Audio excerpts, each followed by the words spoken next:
Hello, and welcome back to My House Book Club, where we talk about a different book or series every time and hopefully get encouraged to keep on reading. My name is Maya, and today we will take a look at Little Women. Shall we peek into My House?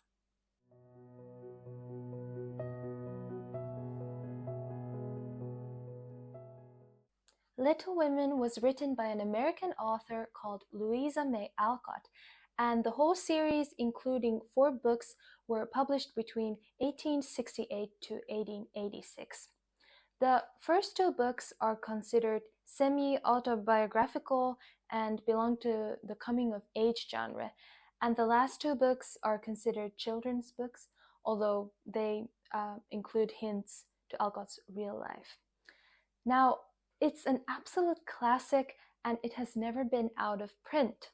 It was also an immediate success, and apparently when fans would visit Alcott's home, she would pretend to be a maid and turn them away. Now, I have seen the 1994 and 2019 movie adaptations, but it did not affect my reading experience negatively at all. The story is set during the Civil War in America and tells a story about the March family, whose father is at war as a chaplain and whose mother Marmee is looking after their 4 daughters. We get to follow how Meg, Jo, Beth, and Amy figure out family, figure out girlhood, and figure out their dreams. One day, they become friends with their neighbor Laurie, who is a lonely rich boy, and he soon becomes part of the family.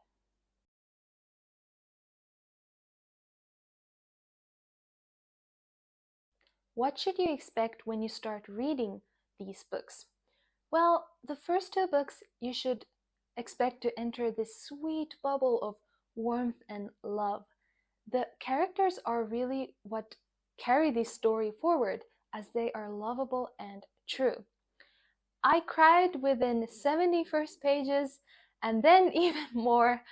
I just think these books contain so many heartbreaking and beautiful moments, and they just instantly became one of my favorite books. I will say the 2 last books, they did not become so much my favorite books, but I will say that they helped me understand the relationships and choices made in the first 2 books. Alcott writes about Christian values and promotes women's rights throughout these books.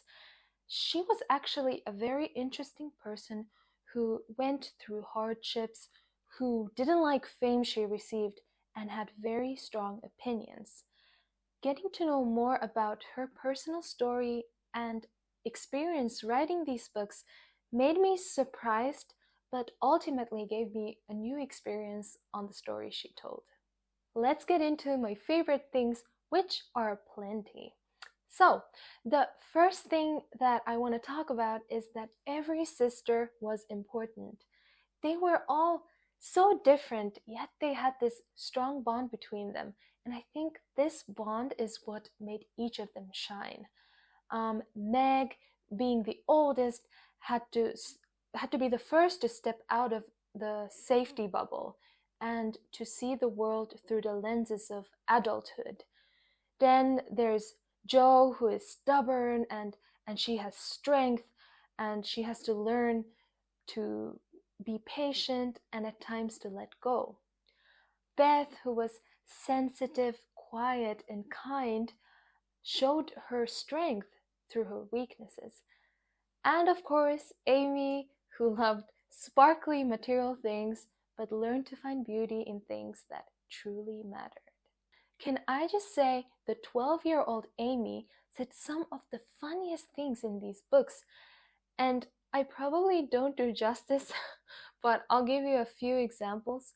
So the first example would be when Beth's pet bird died out of accidental negligence. She suggested putting the poor bird in the oven, thinking that the bird would wake up from the warmth. And another instance where she made a will out of her belongings, and she ended the will, quote unquote, I forgive everyone, and trust we may all meet when the trump shall sound. Amen. Going back to my point, this book reminded me of what it is to be a girl, even with over 150 years between us, and I saw myself and my friends in all four of the girls, which is incredibly powerful. In conclusion, Little Women is a celebration of girlhood. My second point is the relationship between Beth and Joe. Alcott references the novel Pilgrim's Progress multiple times in the book and writes how each of the girls are trying to improve and apply this to their lives. What is so heartbreaking, yet so honest and pure, is that Beth was trying so hard to improve, but people around her saw that she had always been ready and perfect.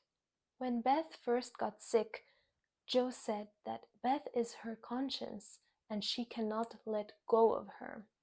Then later on, when Beth's health started to decline again, Jo takes Beth to the beach. And at this point, young Beth already knew that she was coming to the end of her pilgrim's progress. And the moment and the conversation they shared at the beach was so tangible. I felt and I think I witnessed something true. Beth died at the age of 23, remaining as who she always was, and Jo, who had to let go of her dearest sister, was left to continue her pilgrim's progress and allowed herself to live the life that Beth couldn't continue.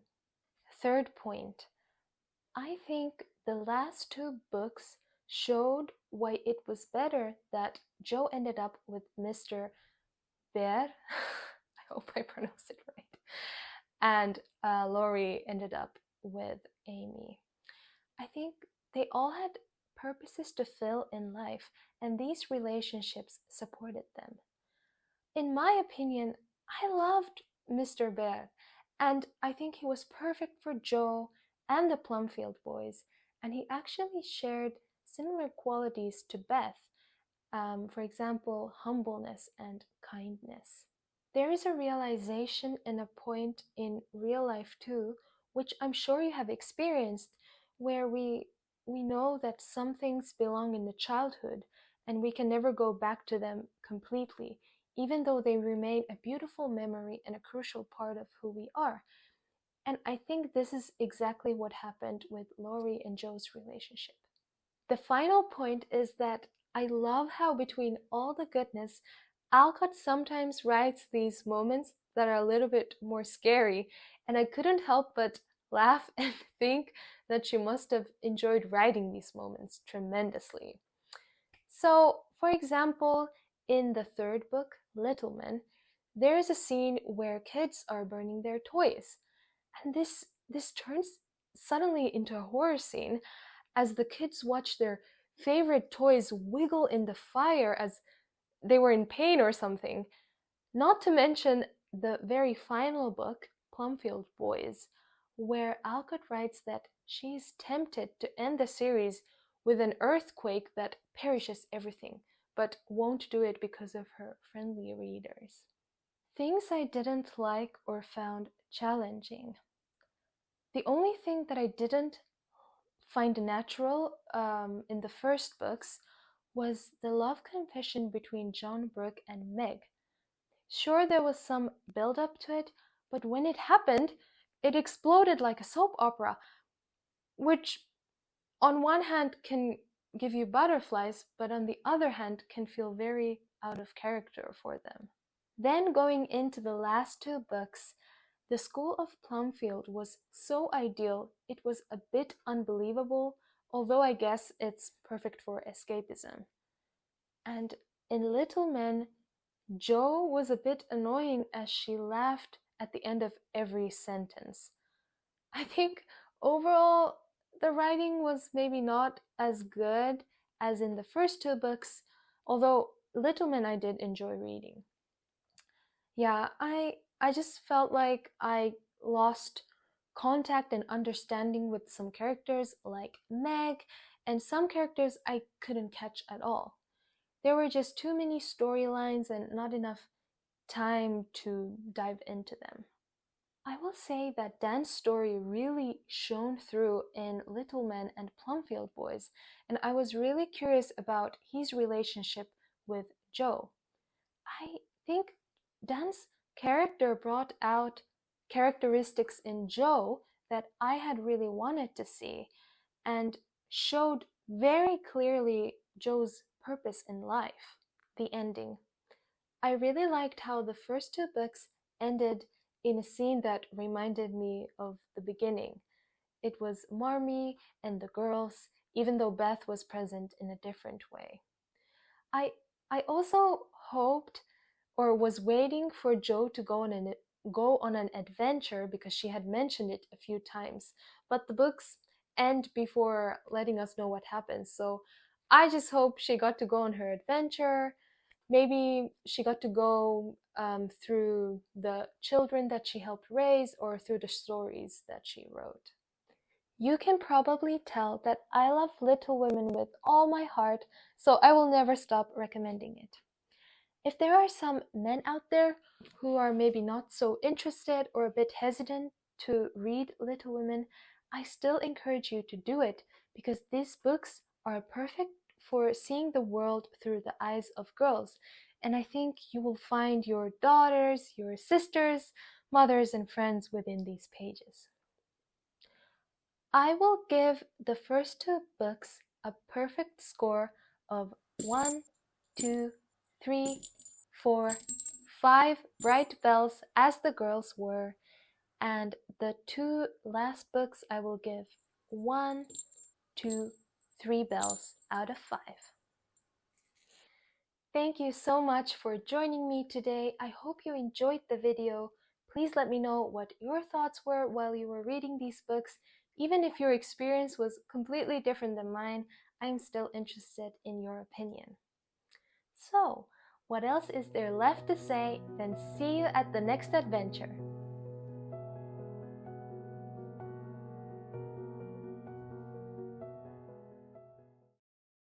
I'm thinking I'm gonna hold these books like this, or I'm gonna hold it like this.